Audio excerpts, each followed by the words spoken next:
네, 93회 전산회계 1급 특별회차 이론 문제 풀이를 하도록 하겠습니다. 1번 문제부터 보도록 하죠. 네, 1번 문제부터 풀이를 하도록 하겠습니다. 자, 다음 중 재고자산을 기말 잔고 금액에 포함할 것인지의 여부를 설명한 것으로 틀린 것은 무엇입니까? 자, 우리 이 얘기를 좀 하도록 할게요. 자, 우리 이건 재고자산에서 특수매매에 관한 거래에서 배운 적이 있었죠. 자, 우리 일반적으로 이제 기말 재고에 포함이 된다. 기말 재고에 포함이 되어 있지 않다. 이 용어를 여러분들이 좀 이해를 하셔야 돼요. 자, 우리 기말 재고에 포함이 된다는 얘기는 무슨 말이죠? 기말에 창고에 가가지고 재고 조사를 해보니까 창고에 물건이 남아있다는 뜻이에요. 그러면 기말 재고에 포함이 된다는 얘기는 기말에 창고에 그대로 남아있다는 얘기니까 이거는 제품이나 상품을 판매한 거예요? 판매한 게 아니에요? 판매한 게 아니죠. 그럼 이건 뭐다? 매출이 아니라는 얘기예요. 하지만 기말 재고에 포함되어 있지 않다. 이 말은 무슨 말이죠? 기말에 창고에 없다는 얘기예요. 그럼 기말에 창고에 왜 없을까? 팔았겠지. 이건 매출이다라는 그런 뜻입니다. 아시겠죠? 그래서 이런 내용들을 조금 여러분들이 이해하셔야만 이 문제도 쉽게 풀릴 수가 있는 겁니다. 자, 1번 보겠습니다. 적성품. 자, 적성품은 여러분들 위탁자와 수탁자의 관계이죠. 자, 위탁자는 좀 팔아달라 그 얘기죠. 맞죠? 그럼 수탁자는요. 오케이, 그럼 내가 판매 줄 테니까 판매해주는 만큼 커미션 달라는 얘기죠. 그쵸? 그러면 기말 현재 판매가 되지 않았답니다. 그럼 예를 들어서 출판사가 교보문고에다가 책을 팔아달라고 맡겼는데 교보문고에서는 기말까지도 그 책을 판매하지 않고 그 진열대 위에 놔두었다는 얘기죠. 그럼 이거는 판매가 아니니까 당연히 매출이 아니죠. 그러면 기말 재고에 포함이 돼야 되겠죠. 그래서 기말 재고에 포함이 된다. 이 말은 맞다는 얘기예요. 근데 이게 누구의 재고이냐 그 얘기인데 누구의 재고입니까? 그렇죠. 적성품은 고객에게 판매되기 전까지는 누구 거다? 무조건 위탁자 거기 때문에 정답은 1번이 틀렸죠. 왜? 수탁자가 아니죠. 위탁자, 출판사의 것이지 교보문고의 것이 아니라는 얘기입니다. 그래서 1번이 틀린 말이 되는 거니까 정답은 바로 나왔습니다. 자, 2번 시용품. 자, 우리 회사가 예를 들어서 안마의자 이제 판매하는 회사예요. 그럼 안마의자 회사에서 안마의자 팔 때 얘기를 하거든요. 자, 일주일 써보고 좋으면 사고 싫으면은 안 사도 괜찮다. 그럼 이걸 언제 매출로 인식합니까? 그렇죠. 고객이 내가 사겠다라고 의사를 표시하기만 하면 되는 거예요. 회계는 발생주기 때문에 굳이 현금 안 받아도 괜찮아요. 외상으로 그냥 내가 사겠다. 이제 다음 달부터 돈 주겠다. 그렇게 하면은 판매가 이루어지는 거예요.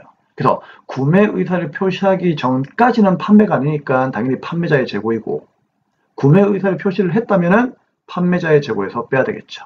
그래서 2번은 맞는 말이 되는 겁니다. 자, 3번에 할부 판매. 자, 쌤 얘기했죠. 할부 판매는요, 보통 이제 재화로 나오니까, 자, 재화로만 여러분들이 공부를 좀 하시면 될 것 같아요. 자, 할부 판매는 장기 할부이든 단기 할부이든 일단 무조건 판매한 시점에서 재고를 넘긴다면은 그걸로 그냥 판매로 인식하는 겁니다. 그쵸? 예를 들어서 여러분들 스마트폰 같은 경우에는 보통 이제 할부로 많이 사죠. 보통 2년 24개월 또는 36개월 할부로 사잖아요. 그쵸? 그럼 할부 기간이 끝나지 않았다고 해가지고 내가 이 휴대폰을 구입한 게 아닙니까? 아니죠. 그냥 휴대폰을 가방에 넣어오는 순간 구입한 거예요. 그럼 반대로 판매자 입장에서는요. 판매한 거예요.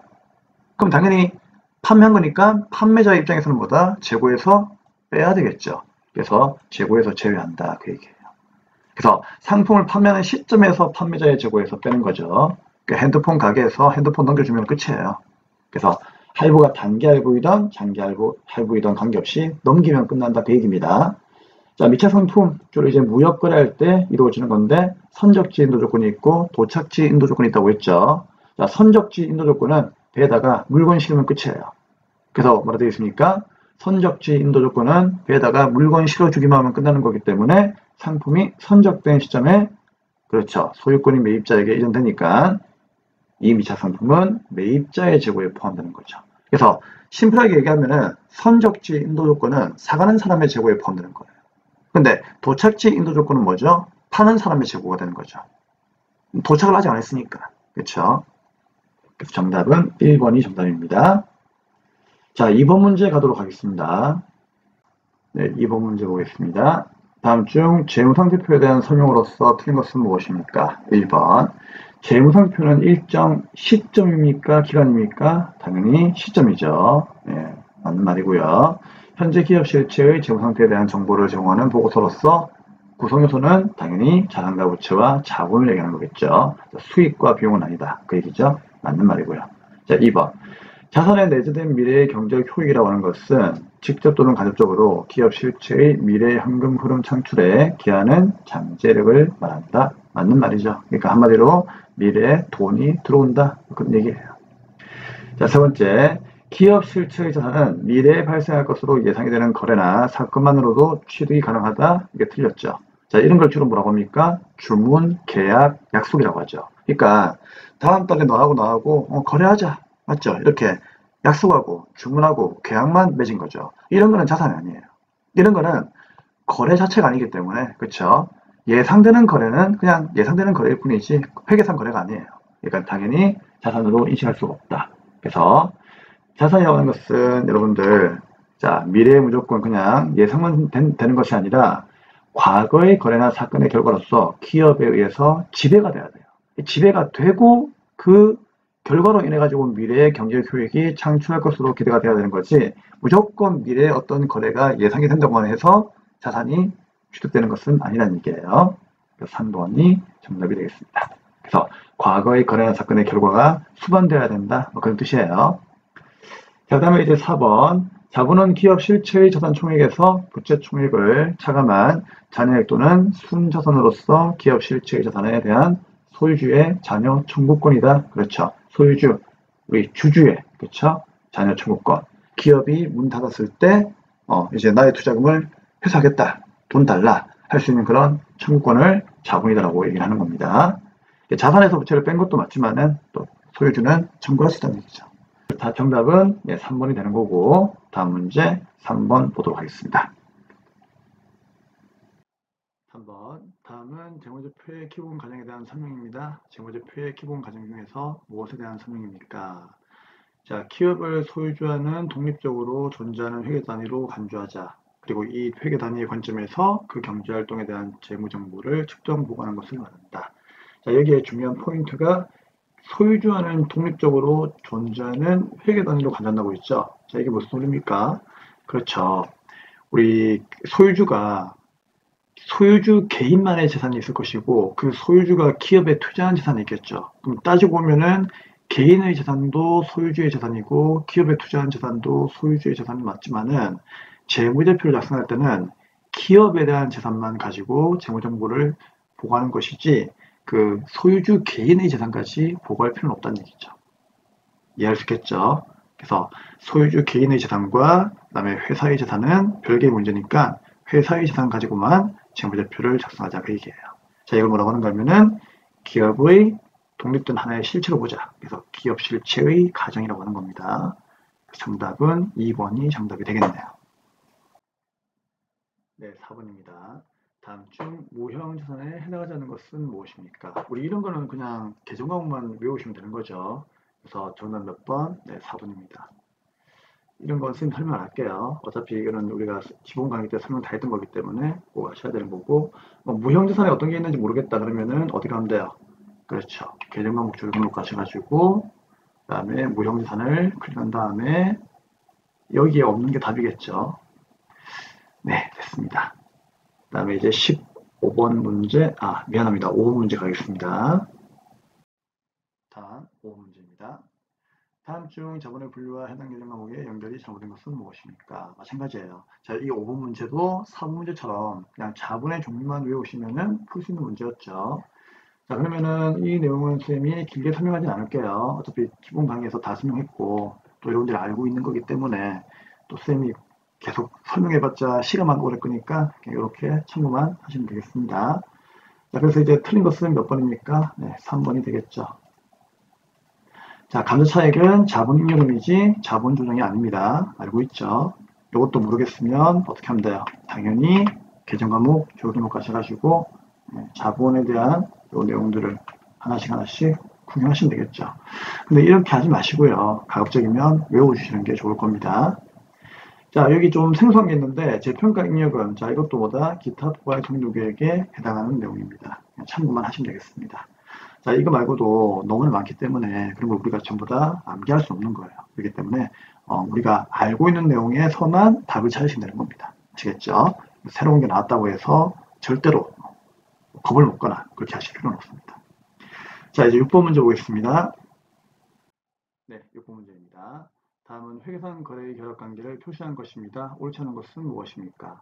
자, 지금 4번, 5번, 6번이 상당히 좀 쉬운 문제죠. 뭐 4번, 5번은 외우시면 되는 거고 6번은 분개하시면 되는 건데 이건 전산회계 2급 수준의 문제이죠. 그냥 분개만 하고 나서 거래 판료소로 대입시켜가지고 정답을 내면 되는 겁니다. 자, 그러면 그림을 좀 볼까요? 자, 1번에 사무실 청소비 30만 원만큼을 현금으로 주었다면 차변의 수수료 비용, 대변의 현금 맞는 거죠. 그럼 이게 이제 비용이 발생이니까 자산의 감소니까 둘 다 맞는 거고. 자, 책상 100만 원 현금 구입했는데 그러면 책상 들어오죠. 그러면 차변에 들어온다, 차변의 비품, 자산이 증가하는데 여기 자산의 감소가 돼 있죠. 이거는 말이 안 되는 거죠, 그렇죠? 네, 그렇기 때문에 정답은 2번이 되는 겁니다.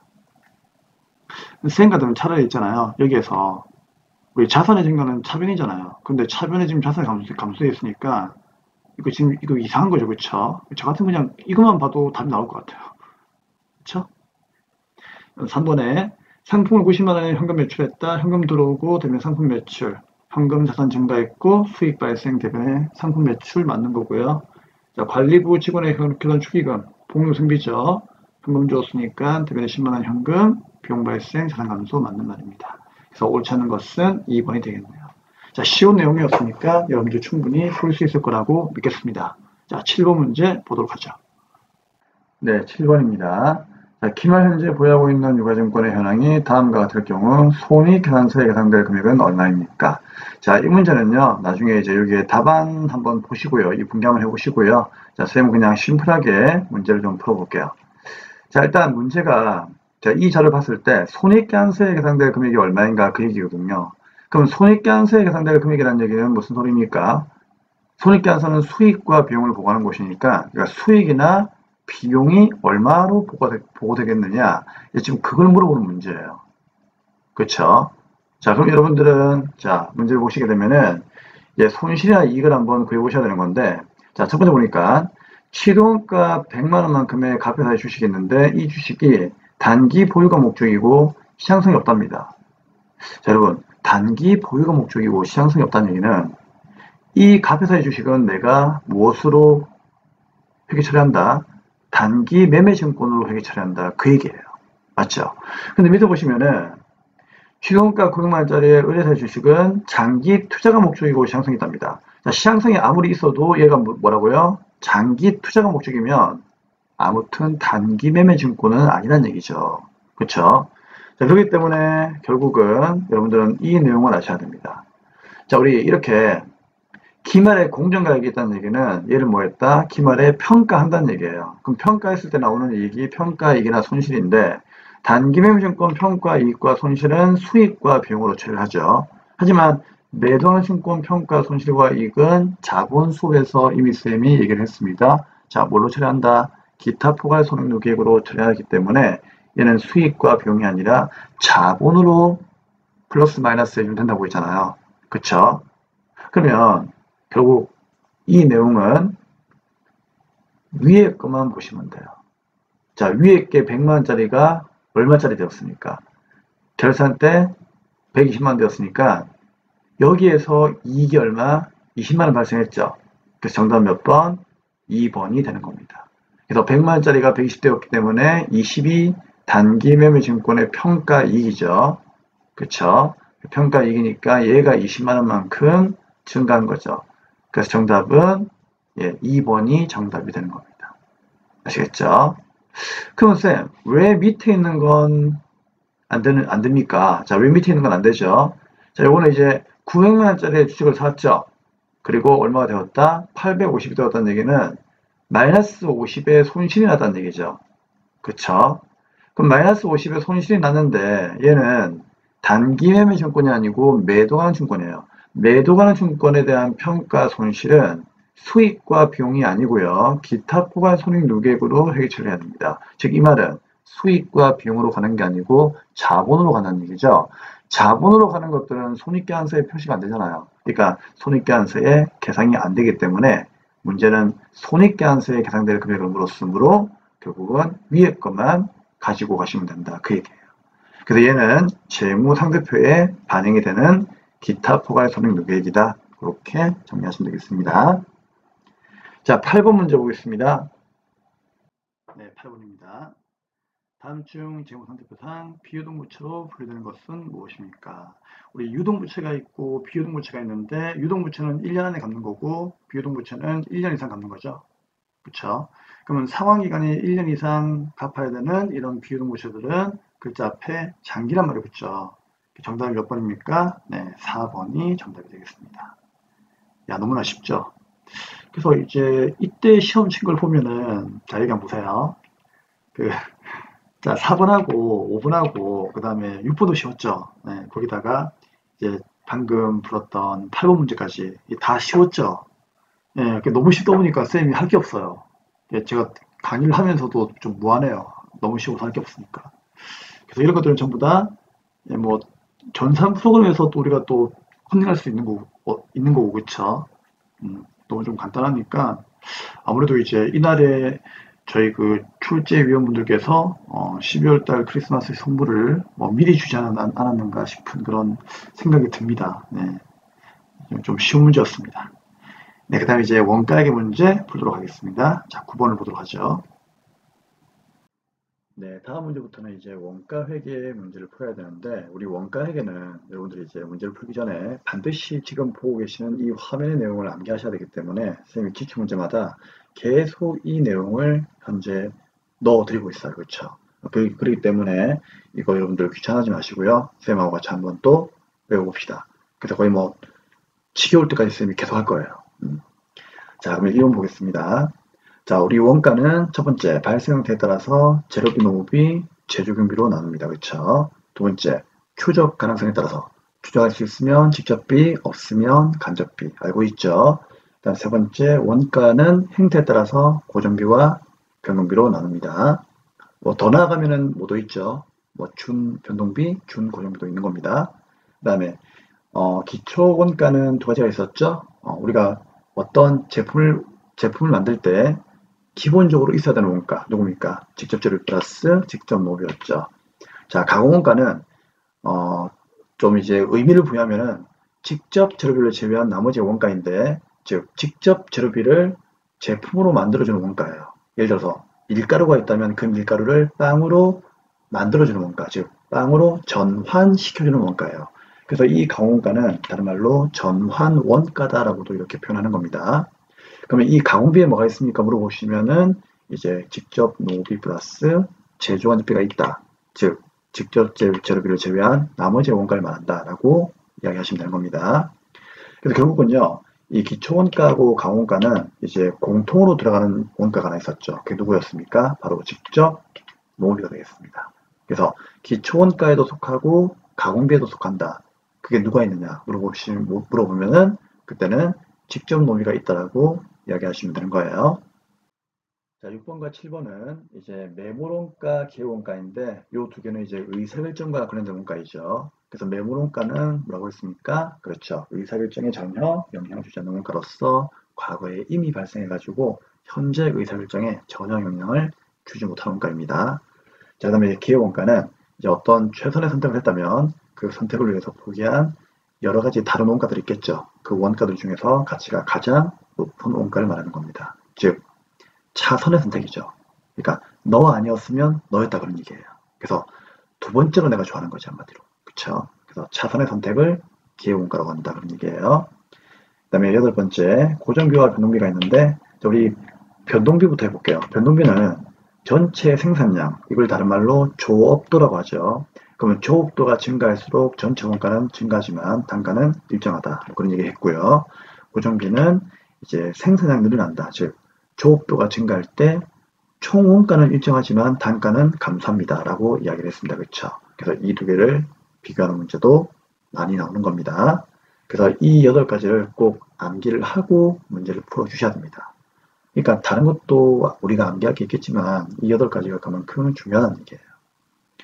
자, 그러면 이제 다음 문제 풀어보겠습니다. 네, 이제 9번의 원가 회계 문제 풀어보도록 하겠습니다. 자, 다음의 제조 경비 항목 중에서 단기 원가의 계산 방식이 다른 하나는 무엇입니까? 라고 되어 있네요. 야, 선생님 이런 문제 보면은요, 진짜 옛날 생각나요. 예전에 이런 문제가 그 전산회계가 생기기 전에 푸이라고 하는 문제에서 정말 많이 나왔거든요. 예, 근데 전산회계에서는 잘 안 나오는 그런 문제였는데, 예, 이게 또 나왔네요. 일단 뭐 나왔으니까 쌤이 필기 하나만 해드릴 테니까 이거 하나 적어 주시고 여러분들 공부하시면 되겠습니다. 자, 이제 우리 요 필기 하나 하세요. 자, 우리 경비가 그 원가의 계산 방식으로 나누게 되면은 이제 네 가지로 나눠요. 그래서 선생님이 옛날에 이거 어떻게 외웠는가 하면은 월 앞에 글자 따가지고 월측 지발 이렇게 외웠어요. 발음 조심해야 되겠죠? 자, 어튼간에 뭐 그렇게 외웠는데, 자, 월할 경비가 있고, 측정 경비가 있고, 지급 경비가 있고, 발생 경비가 있습니다. 그쵸? 자, 월할 경비는 뭔가 하면은, 자, 우리 회사가 이제 제품 만들기 위해서 어떤 경비가 1년 동안 지출되었는데, 그 1년 동안 지출된 경비를 말 그대로 12개월로 나누어서 인식하는 경비들, 그런 경비들을 월할 경비라고 해요. 말 그대로 이제 매월마다 고정적으로 나온다고 생각하시면 될 것 같아요. 자, 그런 게 이제 어떤 경비가 있느냐 하면은 이제 감가상각비, 보험료, 세금과 원가, 임차료 등이 있습니다. 그래서 얘들은 이제 조금만 더 부연 설명하면은 이제 고정비 형태에 가까운 이제 그런 내용들이죠. 자, 측정 경비는요, 말 그대로 이제 우리가 측정을 하는 거죠. 측정을 한다는 얘기는 무슨 말입니까? 검침을 한다는 거죠. 그럼 이제 검침을 했을 때 나올 수 있는 비용들은 뭐가 있었죠? 뭐 전기요금, 수도요금, 가스요금이죠. 그래서 전력비, 가스, 수도료 이 정도 알아두시면 될 것 같아요. 얘들은 이제 주로 이제 우리가 원가 행태에 따르면은 이제 준 변동비에 속한다고 보시면 되겠죠. 그 다음에 세 번째로 지급경비가 있는데, 자, 지급경비는 이제 돈이 지출되는 경비를 지급경비라고 해요. 그럼 쌤, 위에 거는 뭐 지출이 안 됩니까? 그런 건 아닌데, 얘는 이제 지출이 되긴 되는데, 지출이 따르는 경비를 맞는데, 얘들은 매월 똑같이 나오는 것도 아니고, 뭐 측정하는 경우도 아니고, 그러니까 필요할 때마다, 수시로 나갈 수 있다 그런 얘기죠. 그렇기 때문에 그런 것들을 우리가 지급경비라고 하고, 일반적으로 이런 것들은 이제 뭐 변동비에 속한다라고 생각하시면 되겠죠. 일반적으로. 그 다음에 이제 발생경비가 있는데, 자, 발생경비라고 하는 것은 이제 주로 어떤 걸 얘기하는 겁니까? 발생경비는 이제 이거는 지출이 따르지 않는 경비예요. 그러니까 돈이 나가는 건 아니에요. 돈이 나가는 건 아닌데 어떤 손실이 발생하다는 얘기죠. 자, 그런 게 주로 뭐가 있다? 재고자산, 감모손실 같은 것들이 있습니다. 그렇죠? 재고자산, 감모손실은 지출이 따르는 비용은 아니죠. 단지 재고가 뭐 불타거나, 그렇죠? 어떤 또 장사를 잘하기 위해 가지고 뭐 타 계정으로 쓰거나 뭐 그런 경우에 일어나는 손실이죠. 그렇기 때문에 이런 재고자산, 감모 손실들은 일반적으로 이제 발생 경비에 속한다. 그렇게 보시면 되겠습니다. 자, 그럼 여기서 이제 그 원가의 계산 방식의 다른 한계는 무엇이냐 물어보고 있는데, 요 수선비하고 운반비하고 외주 광비는 시급 경비에 속할 거예요. 맞죠? 근데 감가상각비는 어디에 속한다? 월할 경비에 속하는 거기 때문에 정답은 4번이 정답이 되겠습니다. 이렇게 풀면 되는 거예요. 네, 10번 문제 보도록 하겠습니다. 네, 10번입니다. 자, 10번은 그림을 보도록 하겠습니다. 자, 문제가 서울의 단기의 직접 재료비는 6만원이고 재료원자비는 99,000원입니다. 서울의 직접 노후비는 가공비의 10%에 해당하는 경우 단기의 직접 노후비는 얼마입니까? 라고 되어 있네요. 자, 우리 이렇게 원가의 3요소, 재료비, 노후비, 재료용비, 그 다음에 뭐 기초제공품, 제품, 기마제공품, 단기총 재원가. 자, 이런 것들이 얼마이냐 이렇게 물어보면은요, 무조건 제공품 계정을 그리셔야 되겠죠. 그래서 이 제공품 계정이 항상 우리 원가 회계의 심장이에요. 그렇죠? 그러면 이 제공품 계정이라고 하는 것은 차변에 기초 제공품이 있고 그 다음에 단기 총 재원가가 있죠. 자, 요거 두 개 합쳐가지고 다 만들어버리면 완성품인 제품이 되는 거고 덜 만들어버리면 기말 제공품이 되는 거죠. 이 정도는 다 알고 있으니까요. 그렇죠? 그럼 여기서 단기 총 재원가는 어떻게 구성되어 있습니까? 직접비 3마리하고 간접비 3마리로 구성되어 있죠. 그렇죠? 그래서 직접 재료비, 직접 노후비, 직접 재료용비, 재료간접비 이렇게 구성되어 있는데 일반적으로 문제에서 직접 제조경비를 언급하지 않으면요, 직접 제조경비는 없다라고 생각하시면 됩니다. 제조경비는 일반적으로 간접비에 많이 속하기 때문에 직접 경비는 거의 잘 발생하지는 않죠. 근데 무조건 없는 건 아닙니다. 직접 경비도 있습니다. 예를 들면 특허권 사용료라고 하는 게 있는데 그런 것들은 직접 경비에 해당하는 거기 때문에 있는 건 맞아요. 하지만 일반적으로 간접비에 속하니까 생략하고 있다. 그렇게 보시면 될 것 같아요. 자, 그럼 우리가 직접 노비가 얼마입니까는 이제 얘를 물어보는 거죠. 얘를 이제 구하셔야 되는데, 자, 얘를 어떻게 구하느냐. 먼저 자료에 있는 것들을 다 한번 대입시켜 볼게요. 단기의 직접 재료비는 6만 원이 있답니다. 그렇죠? 그럼 일단 이 6만 원을 여기다가 놓아요. 자, 간접비는 얼마가 있다? 9만 9천 원이 있답니다. 그럼 여기다가 이렇게 놓아요. 근데 이거 외에는 더 이상 자료가 없죠. 금액적인 자료는 없죠. 그러면 이 문제는 직접 노비를 어떻게 구할 수가 있느냐 하면은 단기 총 재원가가 있으면은 요 전체 금액에서 얘하고 얘를 빼면 돼요. 그러면 당연히 나머지가 직접 노비가 나오는데 여기서는 또 단기 총 재원가의 전체 합도 안 나와 있어요. 그렇죠? 야, 그럼 이런 경우는 어떻게 해야 될까? 결국 이 내용이 문제를 풀 수 있는 키워드입니다. 직접 노비는 가공비의 10%예요. 자, 그럼 볼게요. 자, 저거 보면은 직접 노비라고 하는 것은 가공비의 10%입니다. 그렇죠? 곱하기 10%. 자, 그러면 우리는 이제 가공비라고 하는 것을 아셔야 되는데, 가공비가 여러분 뭐죠? 직접 재료비를 제외한 나머지, 즉, 직접 노비 플러스 재료간접비를 가공비라고 하잖아요. 그렇죠? 노비 플러스 제조 간접비를 가공비라고 해요. 그럼 여기에 10%다 그런 얘기잖아요. 그렇죠? 그러면 우리가 직접 노비를 X라고 합시다. X. 그러면 X는 괄호 열고 X 플러스 제조간접비는 나와 있죠. 어디에? 99,000 나와 있죠. 그럼 99,000원 그리고 괄호 닫고 곱하기 10%라는 의미죠. 10%는 소수점으로 고치면은 0.1이니까 이렇게 되는 거죠. 그럼 여러분들은 어떻게 한다? 이 상식을 풀어내면 되는 거예요. 고로 X는 맞죠? 0.1X 플러스 자 99,000원에 0.1이면 얼마입니까? 9,900원이겠죠? 그쵸? 그럼 0.1x가 넘어가면은 이 앞에는 1이 생략되어 있으니까 1-0.1이니까 그렇죠? 0.9x는 뭐가 된다? 9,900원이 된다는 얘기죠. 거의 뭐 산수죠. 네. 자, 그럼 이제 칼이 모자라니까 대표 좀 적을게요. 0.9가 넘어가죠.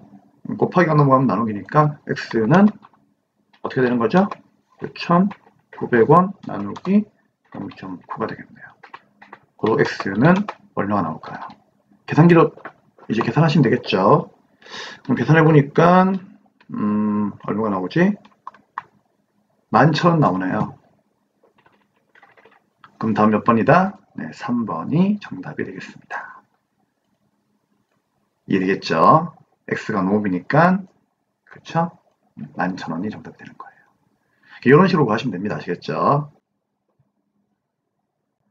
네, 11번입니다. 다음 중 의사결정과 관련한 원가에 대한 설명 중 옳지 않은 것은 무엇입니까? 자, 1번 보겠습니다. 관련 원가란 특정 의사결정과 직접 관련이 있는 원가이다. 뭐 직접 관련이 있으니까 관련 원가가 맞겠죠? 네, 맞구나 하면 되는 거예요. 자, 선택 가능한 대안사에 발생할 수 있는 미래원가 차이를 의미한다. 자, 그럼 일단 1번은 맞는 것 같아요. 그렇죠? 자, 그 다음 넘어가고 자, 2번. 자, 매몰원가 보겠습니다. 자, 쌤 매몰원가 방금 얘기 드렸죠?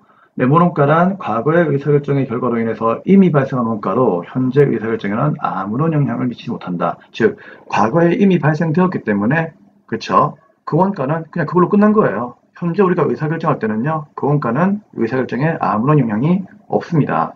그래서 일반적으로 1번에 보시면은요. 관련 원가가 있고 그 다음에 비관련 원가가 있다고 했죠. 그러니까 관련 있으면 관련 원가, 관련 없으면 비관련 원가 이렇게 생각하시면 돼요. 그럼 그 비관련 원가의 가장 대표적인 케이스가 바로 누구다? 매몰 원가예요. 아시겠죠? 얘는 이미 발생했으니까 의사결정에 관련이 없다는 얘기죠.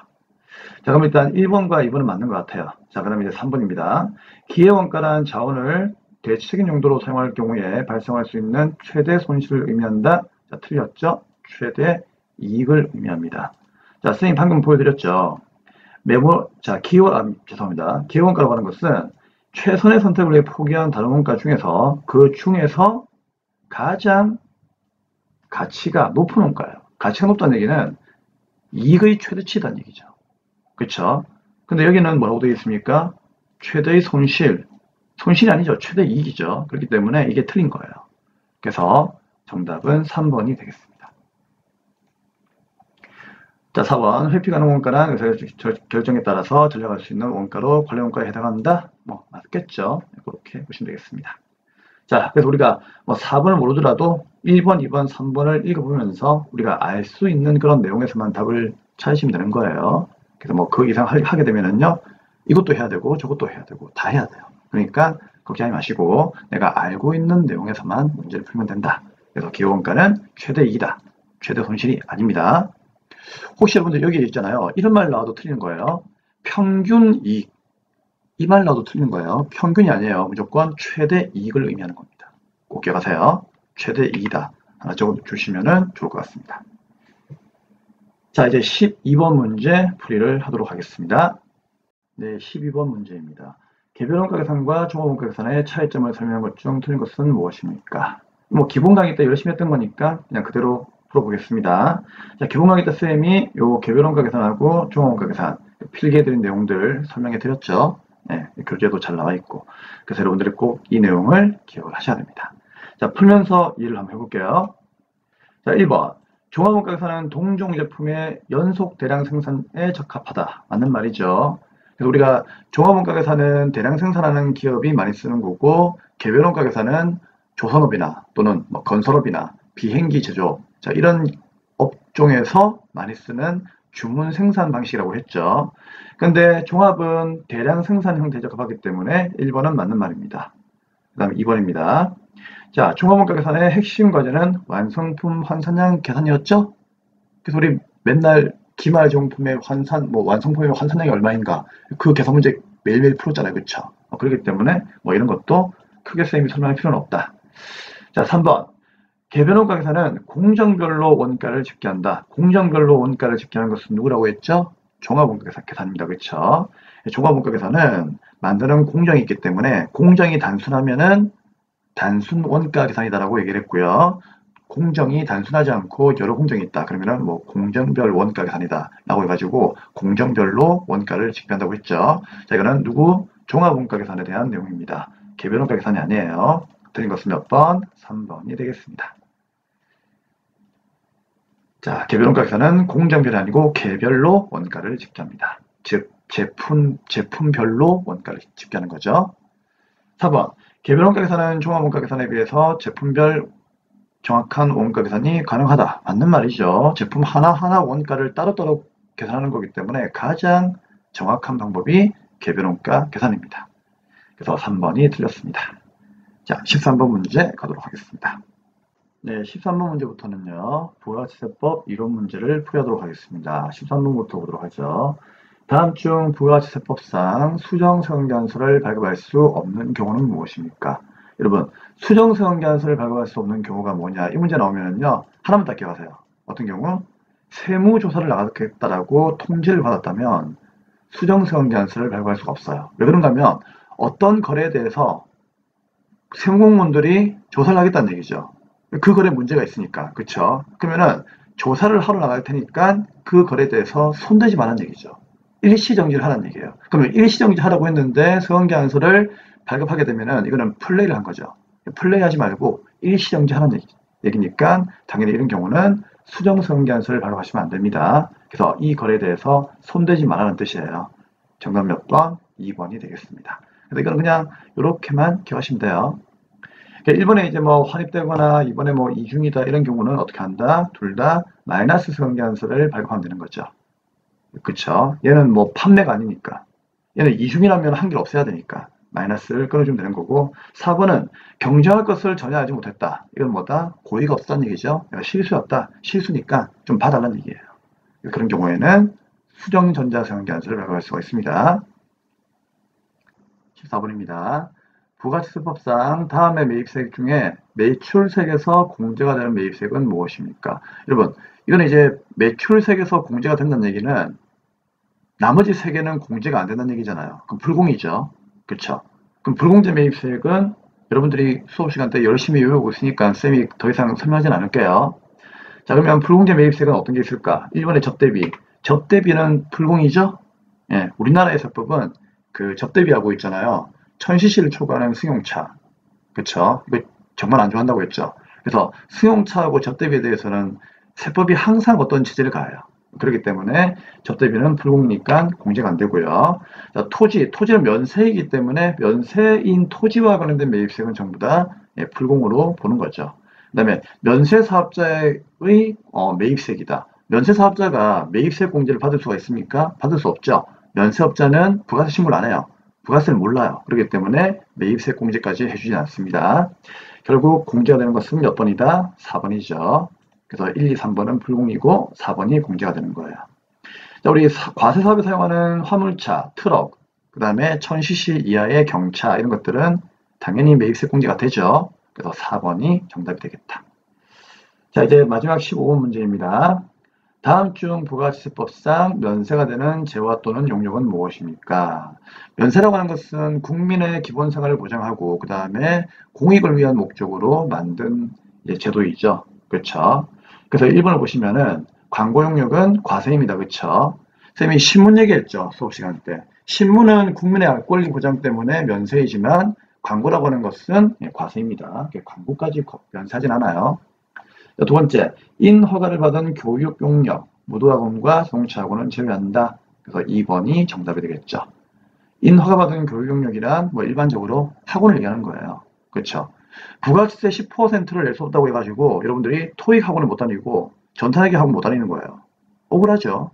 그래서 이런 것까지 과세하면 안 되겠다. 그래서 우리가 배움의 장을 열어주기 위해서 학원에 다니는 것까지는 면세를 하겠다는 얘기입니다. 하지만 여러분들 무도 학원과 자동차 학원 안 되죠. 여러분들 뭐 가서 막 댄스 막 추는 거예요. 난 아이돌 지망생이야. 그쵸? 그런 취미생활까지 뭐 과세하겠다, 면세하지는 않겠다는 겁니다. 아시겠죠? 그래서 이런 것들 전부 다 취미생활로 봐요. 그렇기 때문에 이런 것들은 과세가 되는 거고요. 자동차 늘 얘기하죠. 세법은 자동차를 싫어합니다. 특히 승용차. 그래서 그냥 자동차 운전면허 학원 자체를 그냥 아예 과세로 만들어 버린 거예요. 그 다음에 3번. 우리가 일반적으로 처방전을 받아가지고 조제하는 이제 약품 같은 경우에는 면세가 되는 거예요. 하지만 여러분들 흔히 마실 수 있는 거 있죠. 뭐 가스활명수, 바카스, 뭐 그다음에 펜잘, 뭐 이런 것들 있죠. 타이레놀, 뭐 그런 것들은 일반적으로 이제 조제가 되기도 하지만 조제가 된다면 당연히 면세예요. 근데 조제가 되는 게 아니고 그냥 흔히 쉽게 편의점에서도 구입할 수가 있는 약이죠. 그런 걸 일반 의약품이라고 하는데 일반 의약품은 처방전이 없는 약품이기 때문에 이런 건 뭐다? 과세가 되는 겁니다. 그래서 일반적으로 여러분들 약국은요. 과세와 면세 사업을 겸용하는 겸용사업자라고 보시면 될 것 같아요. 4번에 항공기. 뭐 항공기는 당연히 뭡니까? 그렇죠. 비행기죠. 비행기는 당연히 이거는 과세입니다. 자, 그래서 정답은 2번이 면세가 되겠습니다. 네, 끝났습니다, 여러분. 현시간부로 정산회계 1급 93회차 특별 회차는 현시간부로 이론 수업 마감을 하겠습니다. 네, 자, 우리 그러면 복습 많이 해주시고요. 다음 94회에서 뵙도록 하겠습니다. 감사합니다.